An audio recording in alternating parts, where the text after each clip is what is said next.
2-second cooldown or something, you just do not do damage consistently. You might be able to get burst onto 1 or 2 people and land a decent ult, but you just do not do enough damage in team fights. Right. I would say if someone starts getting ahead, you want to play Roma. Throw down the movement speed, show up to someone's lane, get the auto attack, slow in, and then just throw down the crescendo. That's what I do. I hope to see some Roma this game, Roma. man. I really do. Roma all the way. Alright, so it looks like Lupo... Well, actually, I can't even judge this. We see... We'll find I out. decided to... We'll find out who's who. I decided to look at the Sona and Anivia's Roots of Masters. They're both running 2109.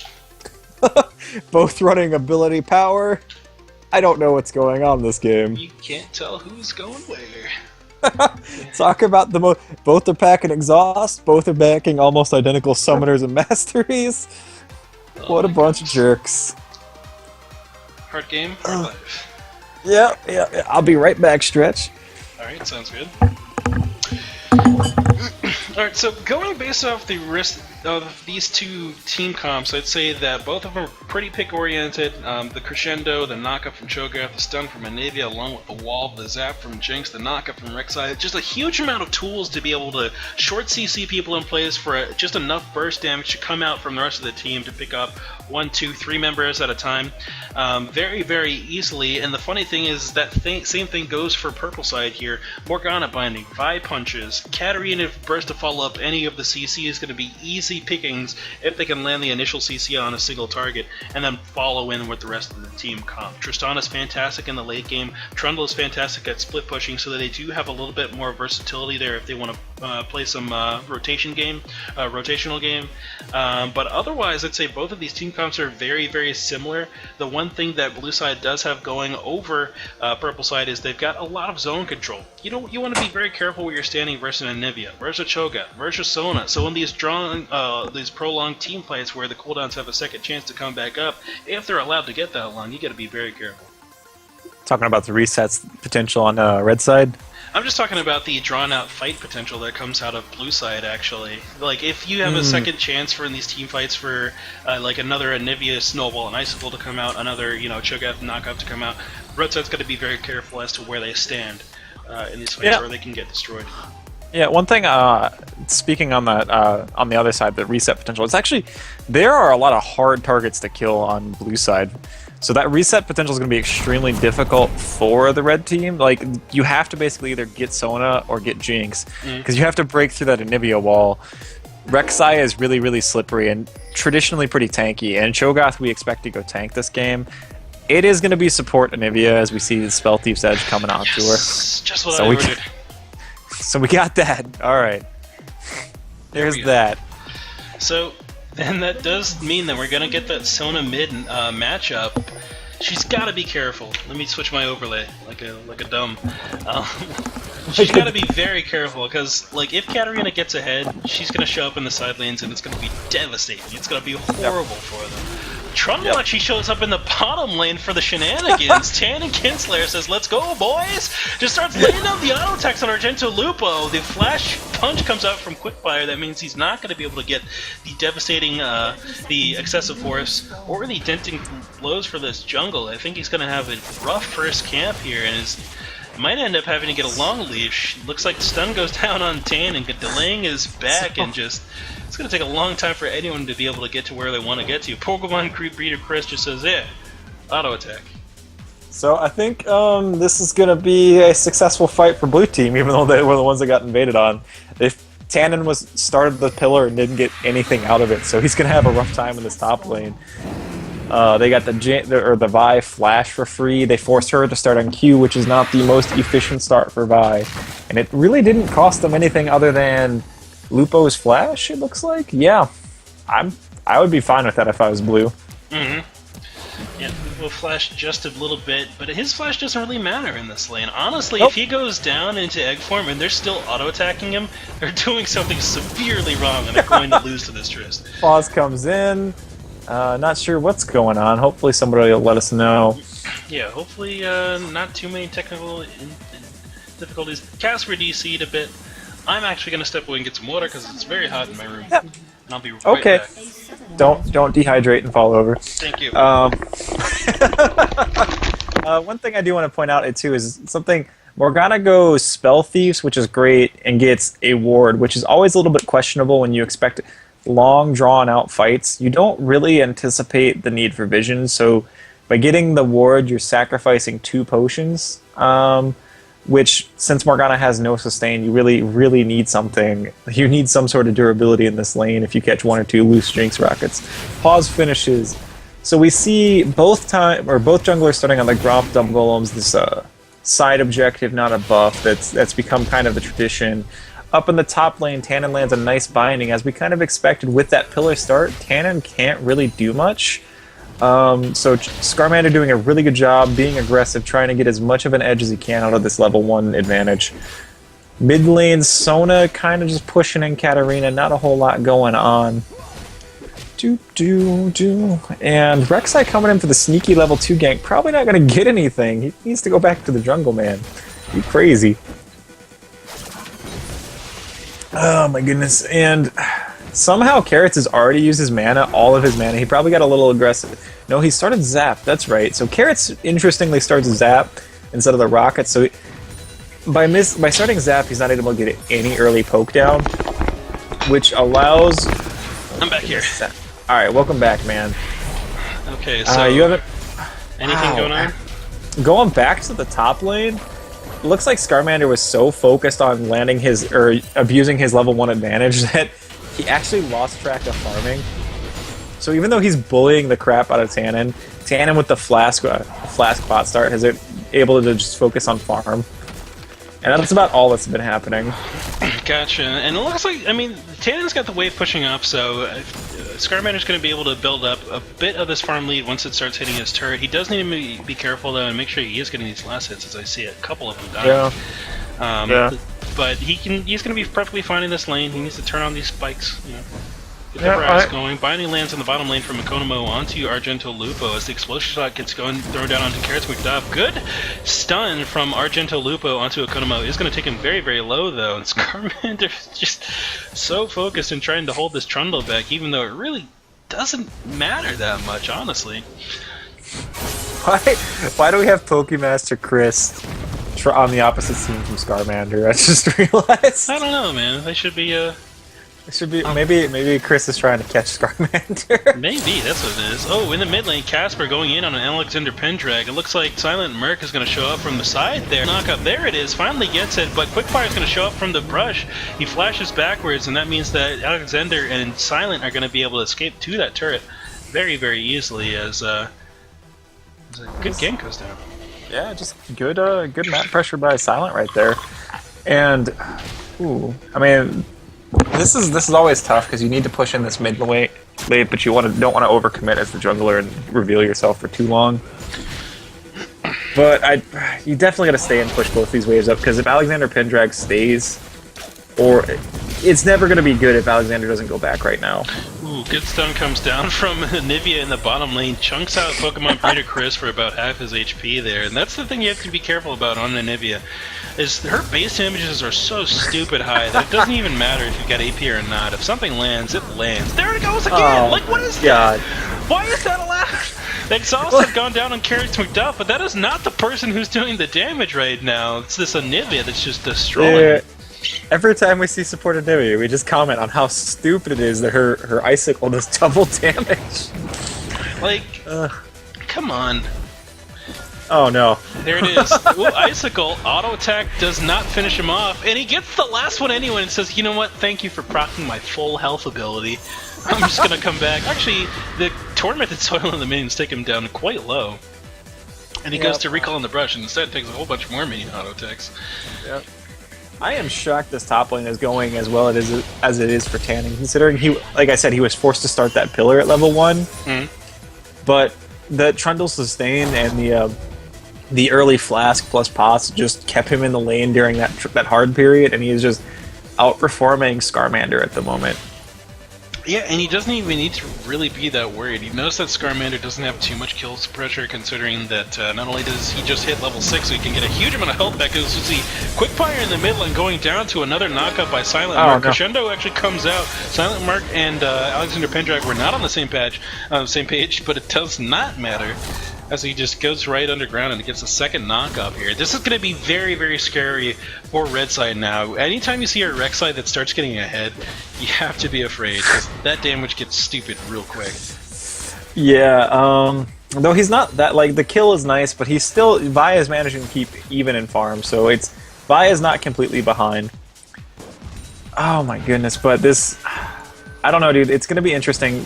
It's going to be a question of how far Sona can get and how quickly Blue Team can end the game, because I feel like Katarina will always outscale Sona, AP Sona in these team fights. Oh yeah. There's just more consistent damage that comes down, especially if there's an early kill that happens, and she can get a quick reset. Sona will have, a sustain and poke advantage, so if it gets to that, mid-game and they want to start sieging down turrets, it's good to have an AP Sona on your on your team to heal everyone back up, but they really have to put them in a good position to do something like that. Zap goes down to the Pokemon beater Chris, and he is going to have to jump away as the Black Shield does get put onto him there.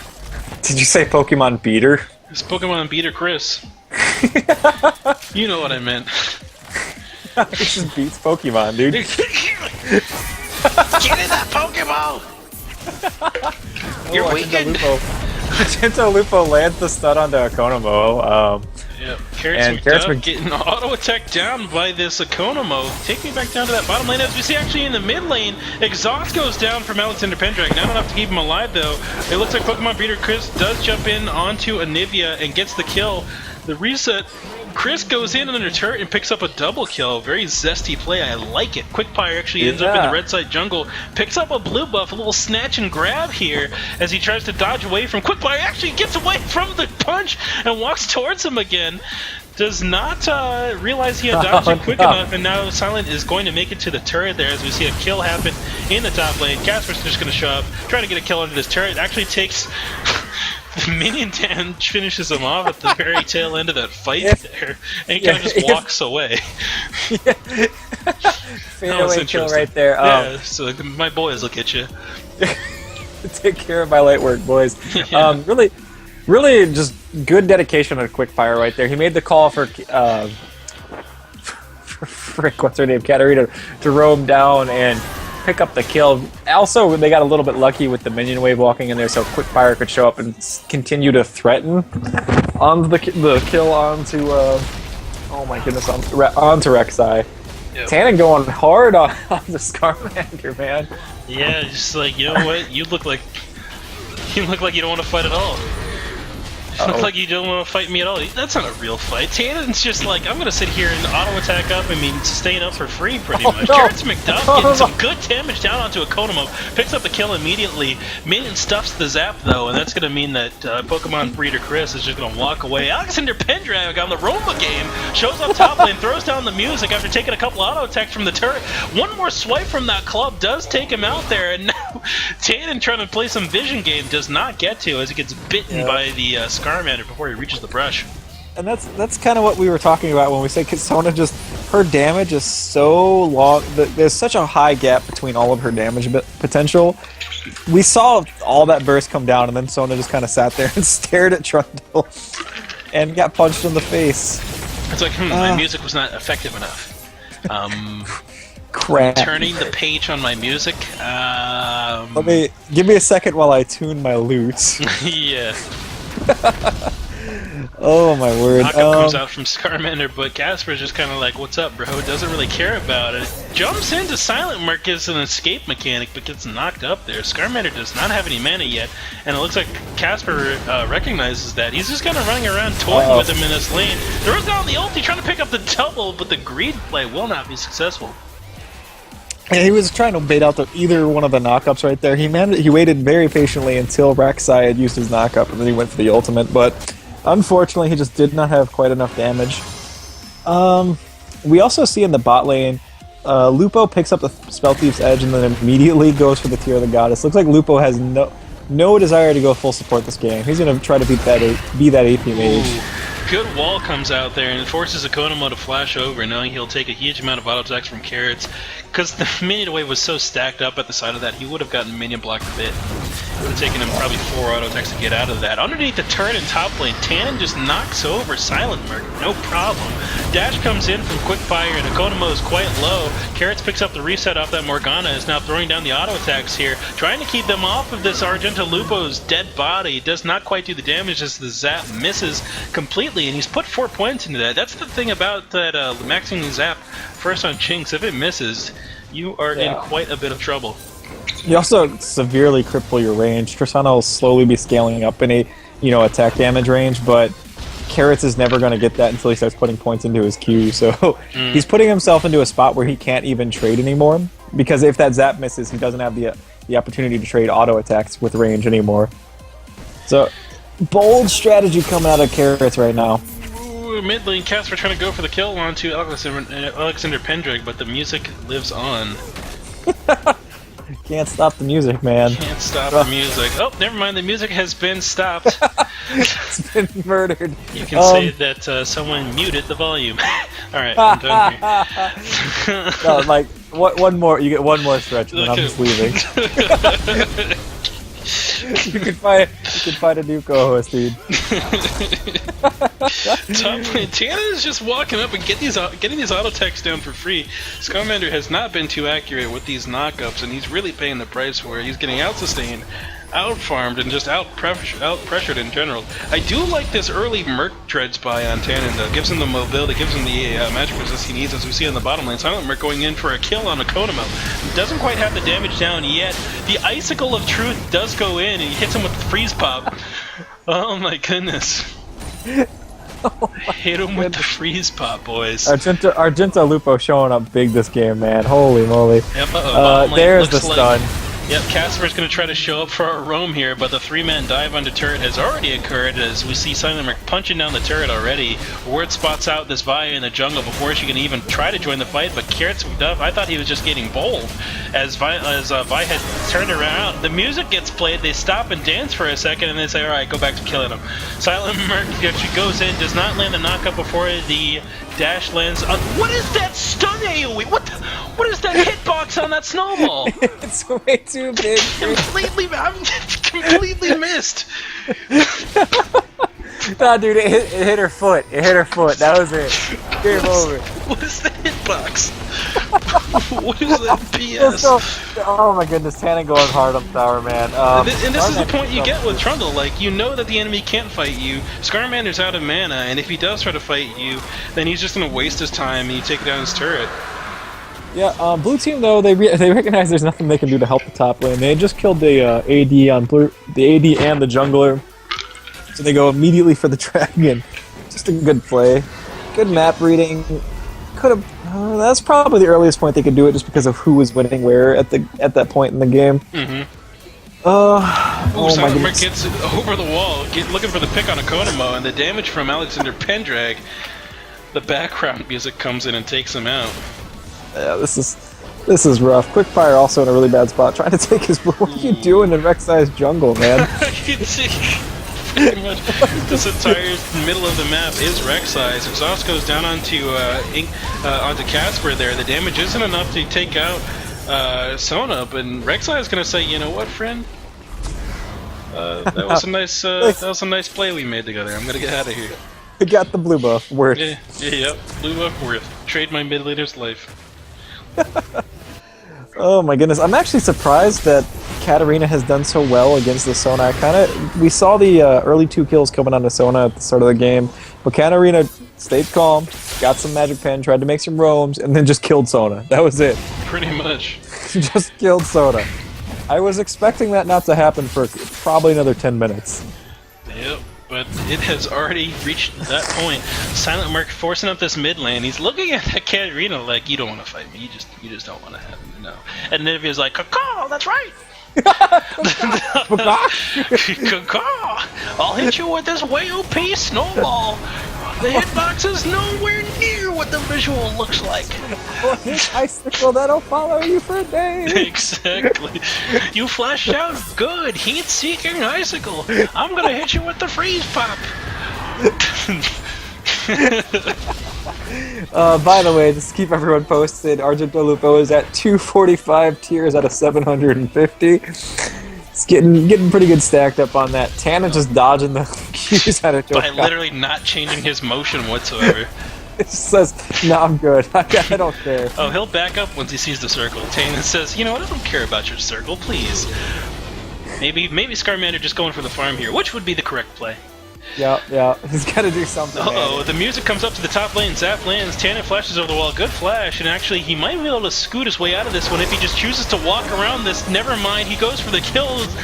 Mega Death Rocket comes out and does pick up the kill, but on the back of that one, Sona does die to the Subjugate ultimate from Trundle. Yeah. This is oh my goodness, Casper way overextended right here. He's actually getting flanked by Lupo at the same time. Nice ice wall. Just good zone control right there. Rek'Sai coming in on the flank too. Snowball completely missed. Casper's just gonna get booped in the air by Rek'Sai. And the smite comes down for the slow. Lupo throws down the nice snowfield. And Icicle picks up the kill. It. You hit him with the freeze pot. There it is. Here I thought that. Well, how come that other one hit, but that one did not? They looked like the same. Looked like the same projectile to me. Good knockup comes out of Scarmander there, and that's gonna seal the deal right there as they pick up that kill. Yeah, I don't understand how Anivia Ice Ball works, apparently, because I thought it was just, whatever imaginary distance beyond it counts as I thought we were just rounding up to the nearest champion, for all I knew. Uh-oh, Quick Fire goes in as Tannen gets delayed on a knock-up and a trap. That means he's going to be in this fight all alone as Tannen tries to get some good damage down. Doesn't matter, though, as Quick Fire has substantial damage. Oh my goodness, the Subjugate does pick up this Jinx, though, and that's going to buy him a little bit of additional time. Pillar will be up in 9 seconds. He's going to make it that long. It looks like he runs to Pokemon Breeder Chris. Makes the peel play for him. If Chris had decided to beat on Scarmander right there, I think they would have, instead of blowing the Buster Shot, I think they could have stalled that fight out until Casper came. Yeah, honestly, I think they could have easily picked up those kills there, considering that not only does Cho'Gath not have very much health, but his armor build isn't that high. They could have turned that around fairly easily, and if they had reduced it... Oh my goodness, mid lane, Tannen just shows back up, he's like, hey, joke's on you, I can even go back to base. Oh my goodness, Mega Death Racket comes out, but the reset is already happening from Casper. Wall comes out from Anivia as he tries to lock him in with the Scarmander showing up here.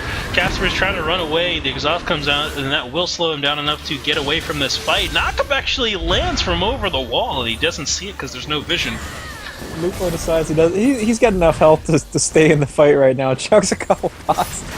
Oh my word, man. This is getting crazy. So red team looking to push up in this mid lane. Casper quite low. He does need to be careful because he is a walking reset for Jinx. And a walking freeze pop target. Let's be honest with each other here. Snowball comes out blind. Surprised it didn't hit. Why didn't that hit anyone, huh? But the explosion radius was the same as Zig's bomb. I don't know. Yeah, right? But actually, Lupo's actually playing pretty safe. Oh my goodness, that snowball was so good. Over the wall, and it looks like the damage from Sona will not be enough there. What does she have for her build? Just a Sheen? Okay, it's not that much AP yet. It looks like she's going to probably go for that Lich Bane after she needed to pick up a Chalice item, because AP Sona does just rip through her mana. Sona trying to pick up Casper right here, but catches the Q from Vi. Just going to walk away, though. Yep. Dragons in 10 seconds. We see a fight coming in front of the Dragon Pit. A quick fire, or Jinx goes down. Tannen left alone against Sona. Ooh, good knockup. Actually, no, the kill still does go down there. Now Silent Mer caught in the middle of the enemy team. He will go down. Oh my goodness.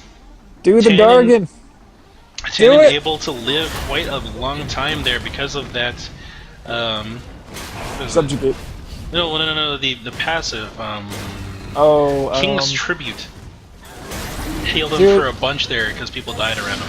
I wish they hadn't changed Trundle's lore. I was fine when he was a junk monster and everything was junk related. Yeah. Oh yeah, it's my like his goodness. passive was what, Decompose or something? Yeah, Decompose or something like that. Jinx Rocket coming in for Casper. He might actually catch it. Oh, he does. Catches the rocket to the back and goes down. Oh, I gotta be careful when you're that low and there's a Jinx on the map. Very, very true. So both teams here, I think, sitting at 1 dragon to 1. So that first little power spike wrapped up for both sides. It looks like Blue's team looking to push down this mid lane as there's no one to guard after that Jinx Rocket took out Katarina and not a single rotation happened on that day. Yeah, for sure. This is... Why? Interesting binding target coming out from Konomo there. Aiming for that ward. Does get the hit, but it doesn't actually bind it. So I want to talk about Lupo's build right now. I really like the fact that he goes full AP in this situation. He recognizes that Sona is gonna, already is has a diminishing power or diminishing return on her power spike. Oh my God, Tannen, what are you doing?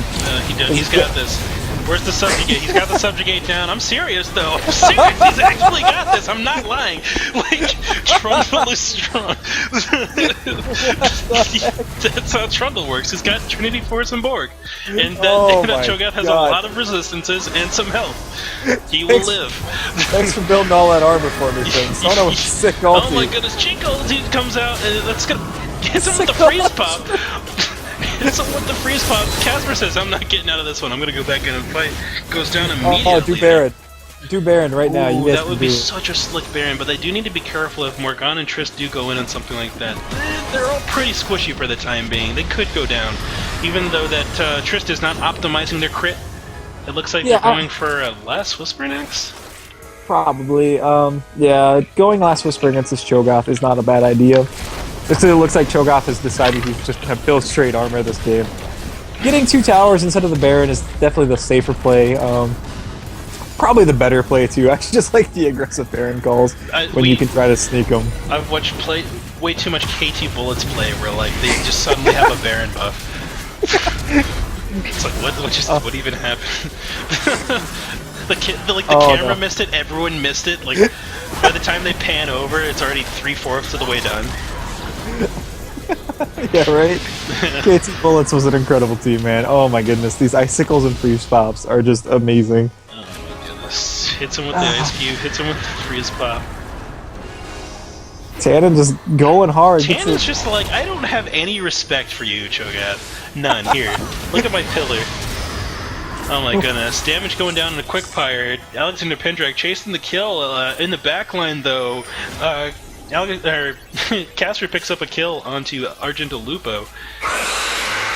So this game is developing in a really interesting way, where it's entirely how the lanes played out. The win conditions for red team are Tannen and Casper. If they can play safe, oh my goodness, the Sona completely misses. Yeah, it gets dodged out there, but Tannen gets completely left alone. And just gets destroyed in that mid lane. He didn't get a subjugate target. It was unfortunately just a little bit slow on that. And unfortunately, you go full damage, no resistances, and you don't get your subjugate down. You walk in and die. Yeah, at this point in the game, he probably needs a Banshee's Veil, maybe a Spirit Visage, and then the Randuin's Omen is what I'd say. I think he heard you, man, because he goes straight for that Spectral's Cowl. Yeah, this is what he needs. The Spectre's Kelp. I'm a huge fan of not even finishing off no silent one of the items first. Oh, gets caught out there. Silent mark. No. Yeah. But yeah, the Spectral Cal is so gold efficient by itself, especially since they reduced the cost to 1200. Oh yeah. It's fine to just buy that and leave it. It's fine. I love getting the Warden Smell and then finishing off my Randuins. Like, because the bonus health you're gonna have from the finished Spectre Cow item can just play into whatever you're buying with that Warden's Mail anyway. So oh my God, Tannen says, come here, Sona. The bite damage takes out most of his HP, switches places with Quickfire. Does Quickfire have ulti? No, not quite yet. Uh-oh, hits him with the Ice Cube, hits him with the Zap. No freeze pops though, we gotta reach into the freezer. See if there's any left. Might be out of freeze pops. You're no Roma, come here, Sona. Yeah. But yeah, to touch on an earlier point, I like that Lupo goes full AP in this situation, doesn't go any support items, because he recognizes that Sona is going to fall off really hard, really soon, and he's going to try to fill that power dip with his own power spike. Oh no, Konomo gets caught out by the freeze pop ice ball combo. Ooh, it didn't do as much damage as I thought it might though. Jinx Rocket goes wide, but they still pick up the kill on Morgana and Katarina together. One more auto attack will pick up that last kill onto Quickfire, and they're just gonna be. This is probably gonna be 2 turrets, maybe even an inhibitor here. This is just getting really rough. Like you have two players that are incredibly huge on the red team, but they're just not able to find the fights they want to. Between the Cho'Gath stun and the Anivia CC and the Sona ulti, there's never a chance for Katarina to go wild, and Tannen is not ever in a position to just walk forward himself. Even if he subjugates Cho'Gath, there's so much AP damage on the form of Lupo and Sona that he cannot get enough resistances at the moment. Ping's going down on the Baron buff here as the blue side blocks past 15 different red wards. There's so much coverage here. Oh my goodness, yeah, but they really, really want this Baron fight. They're gonna go for it still. It's bold, Cotton. Yeah, and then what you do is you force the enemy to run directly to this buff. Can they take it down in time? The Baron's sitting on about 6k HP as the red side shows up. Tannen is in the front line trying to take out Alexander Pendrag. Will they peel off of this? Scarmander actually gets taken out by Trist over the wall, and they still end up with the Baron buff. 2 lives for a Baron. Is it worth it here as the red team does land the binding onto Carrots McDuff? That's the thing, is I don't know if this is going to be worth it, because red team's they are now in a prime position to take a drag and take 2 towers. And blue team did not need the siege potential that Baron offers. They would probably been better off. They're looking for this kill. The kill's already gone. No, stop it! Like, okay, red team, now it's worth it. If blue team or if red team had immediately gone for something like a tower or a dragon, they had a prime opportunity. Nice rocket hop to not die to the Jinx rocket. Yeah. But red team, by chasing a kill, kind of lost the narrow window they had, because blue team did not need to commit for that Baron. They just wanted to bait in the jungle and try to get it that way. Right. Because as we talked about last game, the zone control inside of a jungle, the Anivia walls, that sort of thing, is just phenomenal. Oh yeah. And they already had an inhibitor down. They don't need the Baron. They were just looking to pick somebody. By committing to the Baron, they opened themselves up to losing 1 to 2 towers and maybe even a dragon. It was an extremely dangerous call. Oh my goodness, Lupo steals the blue with that icicle. Oh my goodness. Oh my god. It was an unnecessary risk out of blue team to commit for that Baron, but they got away with it. Yeah, they got the dragon too. They made the risk and the rewards pay off. They paid 2 lives for it, but in the end they still picked up a bottom lane turret with the minion push they had set up. Yep. They didn't get punished on the backside of the dragon, and now they're free to push in, pretty much whatever lane they want to. Yep. Oh my goodness. Alexander Pendrag, when will you learn your lesson? Don't fight him. Don't do that. Well, alright, never mind. Feed him, hit him with the freeze pop, alright. Oh, binding lands from Economo. It looks like they do get the dance down on Tannen, but the Mega Death Rocket does not hit. Economo in the middle of the enemy team does not have a Zonia's Hourglass to keep him alive for the duration of that ulti. Now Silent Merc trying to, at the back of Quickfire there, take him out as the minions push in as well. And it looks like blue side's going to rotate up to this top lane turret. Yep, I love the fact that they recognize they need to push this tower immediately, and Alexander Pendrag finally realized how to 1v1 Tannen, and that's the cheat. He brought his whole team to that 1v1, man. Yeah. Alright, I'm gonna win this 1v1 by using my 2v1 move. That is his thunder spell of bring the whole team, man. This should probably be game as we see a second inhibitor fall down. First Nexus tower gets knocked over, and there goes the second. Is that the Ohm Wrecker? I see the Ohm Wrecker. Where's the Ohm Wrecker? Who has there the it is. Rek'Sai's got the Ohm Wrecker. Oh my goodness. Rek'Sai, apparently Ohm Wrecker is a Rek'Sai only item. I don't know. I guess so. I mean, that's what I've learned today. Oh man, so right there, blue team just,